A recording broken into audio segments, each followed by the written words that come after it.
In this video, I'm going to explain borderline personality disorder in a way that actually explains the behaviors people find confusing, especially the relationship patterns that get called too much or attention seeking. Here's the reframe. What if it's not about attention, but pain? Pain that the nervous system is trying to stop. You see, most explanations of borderline personality disorder, BPD, fall into two stories. Story 1, manipulation. Story 2, trauma. Both can contain pieces of truth, but both become inaccurate when they're treated as the whole explanation. This video is different because a lot of BPD symptoms will make sense when you see them as a brain and relationship system trying to kill uncertainty fast, not a person trying to cause chaos. Because when uncertainty spikes, the brain reaches for the fastest move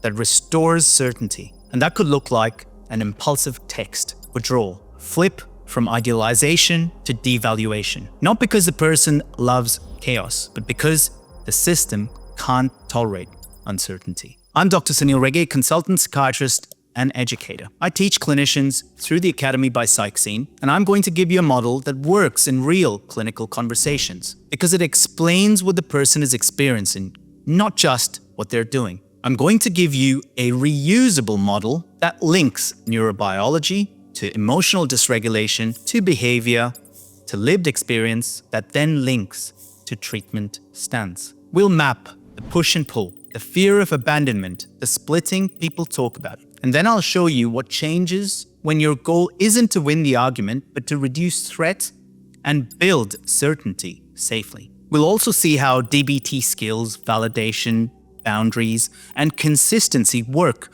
because they reduce threat and prediction error, not because they reward bad behavior. So if you've ever thought, why did they do that? By the end of this video, you'll be able to understand it and respond in a way that actually helps. So let's start building the model. Here's the line I want clinicians, patients, and family members to keep in mind. BPD is not a label. It's a description of an organization. What do I mean by organization? Organization is the way a personality becomes structured around recurring themes. How someone regulates emotion or manages closeness, protects the self, and finds safety. In borderline personality organization, or BPD, the personality often becomes organized around attachment threat, rapid shifts in meaning, intense affect, and heightened sensitivity to rejection and uncertainty. The diagnosis has value when it clarifies the patterns that matter: emotional instability, impulsivity, self-harm, relational volatility, identity disturbance, dissociation under stress, etc. But the label is often misused. Sometimes in clinical practice, borderline can mean too hard, don't engage, keep your distance. That's not helpful because for many individuals with BPD, rejection isn't a theme. It's the central core. So if the label changes the clinician's stance as a result of what we call countertransference, shorter appointments, less warmth, avoidance, the system reenacts the wound. That's why formulation matters more than naming. So if rejection is the wound, what's the mechanism? This question will help us understand attention seeking and what's actually driving that perceived attention seeking. Here's a phrase I use that tends to resonate the most. Most attention seeking is actually certainty seeking. Uncertainty is a nervous system state. Now put yourself in this situation. When you or I don't know where we stand, our brain starts scanning. Scanning increases arousal. Arousal amplifies meaning.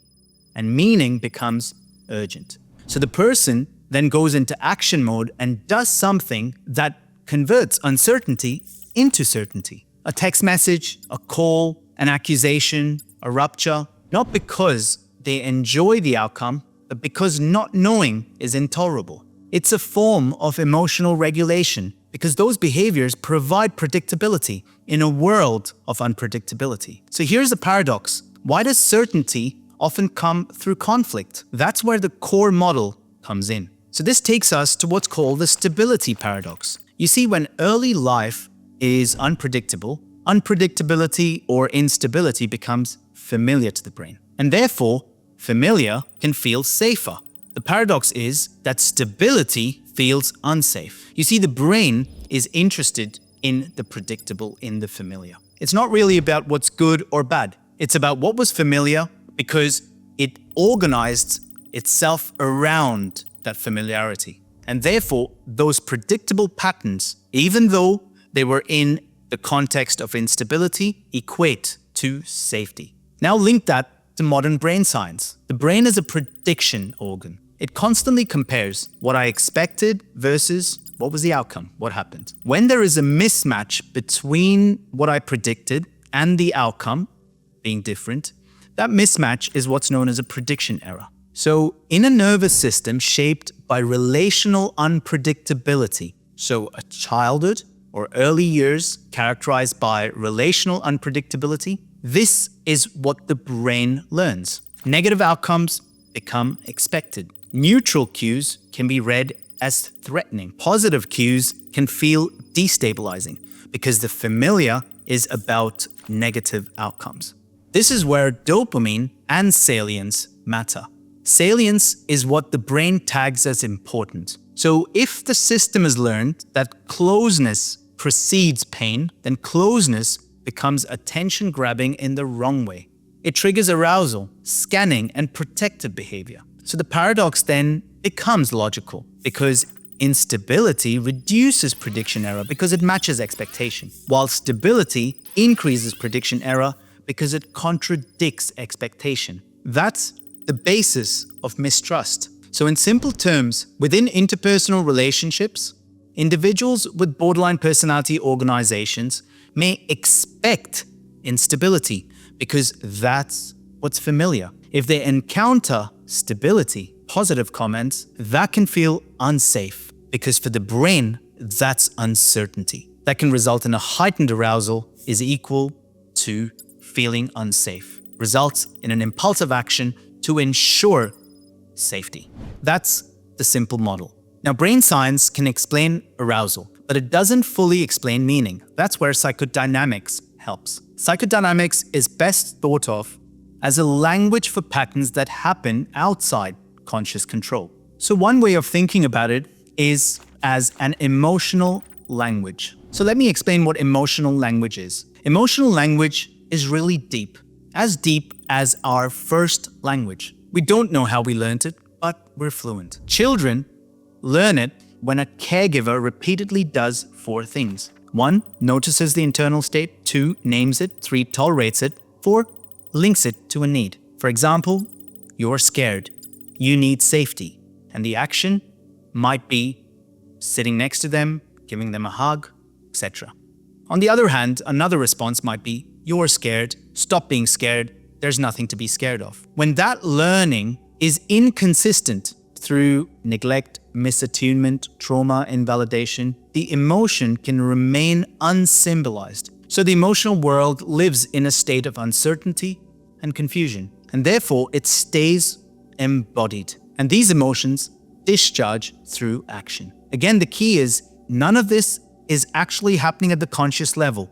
So none of this is being done voluntarily. It's a core emotional language developed very early on during the person's life. So with this in mind, we can now translate some of the psychodynamic terms used in borderline personality disorder and make sense of them. First, splitting. So when there is significant uncertainty that requires nuances, probabilistic understanding, here arousal can be very high. So the brain collapses into extremes. All good, all bad. It reduces the complexity fast. No cognitive effort. That explains splitting. Number 2, idealization and denigration or devaluation. Here, closeness feels life-saving, nurturing, but then can suddenly feel dangerous. Third, projective identification. Unbearable feelings get pushed into the relationship so that the other person starts carrying what the person can't hold alone. And in some cases, the other person starts acting them out. For example, rage being pushed into the relationship onto the other person, where the person gets angry with The individual with the borderline personality organization saying, "There, I told you, you get angry." Number 3, unconscious testing. The question asked, "Will you stay with me if I show you the worst parts of me?" It's not planned, it's driven by fear. Number 4, repetition compulsion. Recreating familiar relational pain, often from the past, not because it's wanted, but because it's familiar. And the unknown, the unfamiliar, can feel worse. In other words, the individuals are speaking the emotional language of the past. That's the only language they know, and that's what repetition compulsion is. The key is, most of these are survival strategies. These were patterns of behavior, thought, emotions that were built at a very early stage of the individual's life. And that was a language built for unpredictability. And therefore, currently, the same language will continue because that's the only language they know. So how can we translate this knowledge into treatment and understanding? Clinicians often get stuck because they try to treat borderline personality disorder with insight alone. Now, insight matters, but when the nervous system is flooded, heightened, and threat circuitry leads, the prefrontal cortex, the part of the brain that is responsible for insight, the knowing, can't take control. So early treatment is not about showing the individual what's happening so that they know what's happening. Early treatment is actually building predictability gradually. So here are the 5 principles. First, focus on function over feeling. We measure progress not just by do you feel better today. We track sleep, substance use, attendance, work, relationship stability, recovery after conflict. Number 2, predictability in small doses is an intervention. Clear appointment boundaries, clear crisis plans, clear pathways for contact, discussed and created with the individual. We're not looking for rigidity. We're looking for predictability in small doses. Number 3, explain the model in real time based on situations. Something like when there's uncertainty, your system tries to get certainty quickly. Sometimes it does that through conflict because conflict is familiar. That narrative converts behavior into meaning, and meaning reduces arousal. Number 4, rupture is expected, but we're looking to repair ruptures gradually. The goal isn't 0 ruptures. Remember, for a brain built within unpredictability, unpredictability will happen. So the goal isn't 0 ruptures. The goal is repair without significant heightening or catastrophe. Because gradually, the nervous system will move from complete unpredictability to gradual acceptance of predictability. Number 5, phase-based trauma treatments. If PTSD, dissociation, severe instability, or heavy substance use is present, or other psychiatric disorders, trauma processing too early can destabilize the individual. So therefore, stabilize first. Provide emotional regulation skills, potentially symptomatic treatment, improve sleep, then move to deeper work. And now, medication. So let's think about what medication changes and what it can't. Medication treatment in borderline personality disorders often misunderstood. Generic statements like medications don't work for BPD. So let's understand this in a bit more detail. Let's keep this grounded. Medication does not treat attachment disruptions. Medication does not treat core identity fragmentation. That's true. But what it can do is reduce or target the physiological conditions that make therapy impossible. For example, medications can help with sleep disruption. They can help with severe anxiety or hyperarousal, comorbid depression, PTSD symptoms, ADHD symptoms, impulsivity in selected cases. And that's borne out in evidence. Naltrexone, methylphenidate, etc. Neurobiologically, what we're trying to do is to reduce threat sensitivity, dampen arousal, improve sleep architecture, and increase cognitive control so that the person can start mentalizing rather than impulsively react, which is the emotional world taking over. Now, one important thing when prescribing medication in borderline personality disorder, for the individual, the cognitive world, the emotional world, and the somatic world is unpredictable. Therefore, the role of the clinician is to create predictions and help match the outcomes to reduce prediction error. What I mean by this is when a medication is prescribed, consider what the expectation is. What do we expect the medication to change? Note, it does not treat borderline personality disorder as a label. What we want to do is to prescribe medication for specific targets. And this should be discussed with the patient so that the patient is aware of what is expected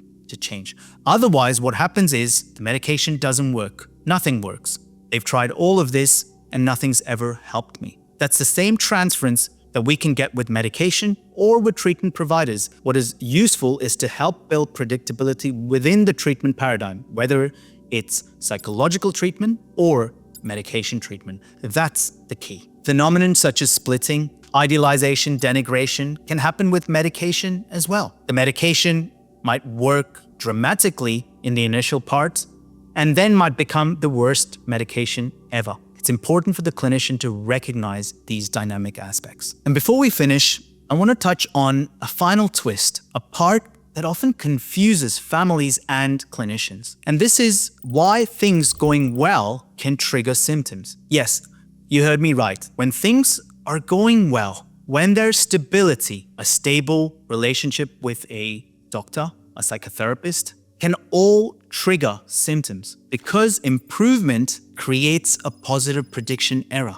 Care contradicts old prior expectations. Closeness contradicts the model. For example, in your relationship. Calm feels suspicious. And that's why we can see crises after good sessions, ruptures after intimacy, self-sabotage right before progress. This is not therapy failed. This is not the person doesn't want to get better. This is proof that we're working with the right model. Here's how we make a difference. The aim is to bring it to the person's conscious awareness within the session. Something like this. When things improve, your system gets cautious.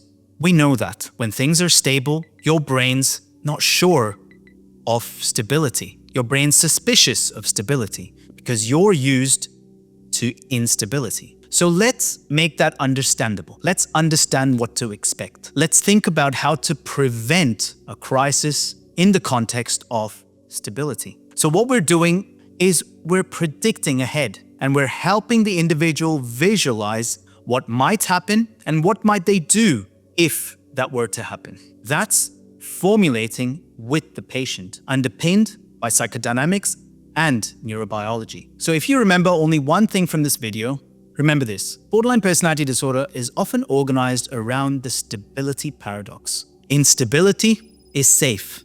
Stability is unsafe. And treatment is the gradual retraining of what feels safe. A lot of attention seeking is actually certainty seeking.